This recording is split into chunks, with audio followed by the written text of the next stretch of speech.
تو حضرت جی آپ ہمیں یہ بتائیے کہ وضو کن کن چیزوں سے ٹوٹ جاتا ہے، اور ہمیں پتہ ہونا چاہیے کہ اگر ہمارا وضو ٹوٹ گیا تاکہ دوبارہ نیا وضو کیا جا سکے اور نماز ادا کی جا سکے، تو وضو کن کن چیزوں سے ٹوٹ جاتا ہے؟ حفص صاحب آپ نے بہت اچھا سوال کیا ہے کہ وضو ہم نے کر تو لیا ہے لیکن اس وضو کو بچانا کیسے، جی اور آیا وہ کون سے اسباب ہیں کہ اگر وہ پیش آ جائیں تو انسان کا وضو ٹوٹ جاتا ہے۔ تو اس میں چونکہ مسائل شریعت میں بعض دفعہ باریکیاں بھی ہوتی ہیں، ہم اپنے ویورز کے لیے آسانی کے طور پر چند ایک باتیں بتا دیتے ہیں جی کہ وضو توڑنے والی چیزیں کون سی ہیں۔ تو اس میں چند چیزیں میں بتا دیتا ہوں۔ اس میں ایک تو یہ ہے کہ انسان کی یہ جو دونوں شرم گاہیں ہیں جو ہے وہ ان سے اگر کچھ بھی نکل جائے، کوئی ہوا نکل گئی، پانی نکل گیا، خون نکل آیا، یا جو بھی ہے پیشاب ہے، تو اگر دونوں شرم گاہ سے کوئی بھی چیز جو ہے وہ نکلی ہے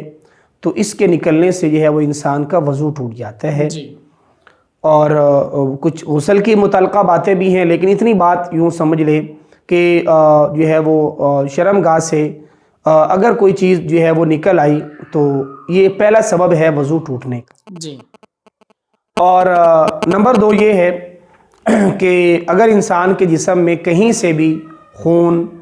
پیپ اور جو ہے وہ بعض دفعہ زخموں کے اندر کچھ جو ہے وہ ایسی مادہ بن جاتا ہے، تو یہ چیز اگر جسم میں سے کہیں سے بھی نکل آئے اور نکل کے جو ہے وہ بہہ بھی پڑے تو اس سے بھی جو ہے وہ انسان کا وضو جو ہے وہ ٹوٹ جاتا ہے۔ جی اور اسی طریقے سے جو ہے وہ بعض دفعہ انسان کو اتنی زور سے الٹی آتی ہے کہ وہ روکنے سے رک نہیں پاتی، جی اور وہ معدے سے آئے تو ایسی الٹی کہ اس کو ہم یعنی عام طور پر قے کہا جاتا ہے، تو منہ بھر کر جو ہے وہ اگر قے بہت زیادہ آ گئی تو یہ بھی ایک سبب ہے۔ اور اسی طریقے سے ایک عام جو چیز ہے نیند، جی کہ بعض دفعہ انسان اگر اتنا گہرا نیند سو جائے ایسی چیز سے ٹیک لگا کر کہ اگر ہم اس سہارے کو ہٹا دیں تو وہ گر جائے، جیسے ہم ابھی یہاں بیٹھے ہوئے ہیں، کوئی آدمی اپنی سیٹ پہ بیٹھا ہے، آفس میں، صوفے پر، گاڑی میں سفر کر رہا ہے، تو عام طور پر جو ہے وہ نیند آتی ہے اور ہم ٹیک لگا رہے ہوتے ہیں، جی تو اگر کسی سہارے کے ذریعے وہ ٹیک لگا کے سو گیا اور اتنی گہری نیند آ گئی کہ اگر وہ ہم ہٹا دیں تو وہ بھی گر جائے، تو ایسی نیند جو ہے اس سے بھی انسان کا جو ہے وضو ٹوٹ جاتا ہے۔ تو یہ جو ہے وہ آپ یوں سمجھ لیں کہ موٹی موٹی چند باتیں ہیں۔ ویسے تو 7-8 نواقض وضو ہیں، جی اور اسی طریقے سے جو ہے وہ عام طور پر جو ہے وہ خواتین کے جو خاص مسائل ہیں اس میں بھی جو ہے وہ چونکہ خون کا معاملہ ہے اور وہ بھی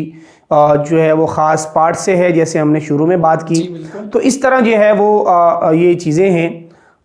تو اس سے جو ہے وہ ذہن میں رکھنا چاہیے موٹی موٹی چیزیں کہ جن سے وضو ٹوٹ جاتا ہے، تو ان کا خیال رکھنا چاہیے۔ لیکن میں پھر وہی بات کہوں گا کہ یہ چونکہ گہرے مسائل ہوتے ہیں شریعت کے،